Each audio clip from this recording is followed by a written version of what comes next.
Hello viewers, মশলা পটল। তো মশলা পটলের জন্য পটল নিয়ে নিয়েছি বড় বড় সাইজের। মশলা পটলের জন্য এবার পটলটা ভাজতে হবে, আর হলুদ দিয়ে দিয়েছি তেলে।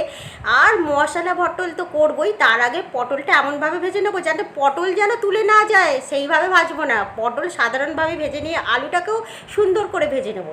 ভেজে নেওয়ার পর এখানে লবণ দিয়ে দিলাম টেস্ট অনুসার।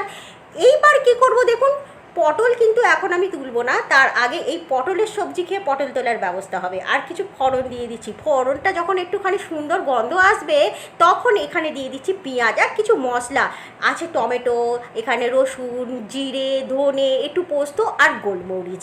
পেট খারাপ হবে না, খুব ভালোই লাগবে। আর এখানে এই সব মশলাগুলো দিয়ে কাঁচা লঙ্কা ইউজ করছি। কাঁচা লঙ্কাটা একটু ঝাল, তো ঝাল ঝাল ভালোই লাগবে।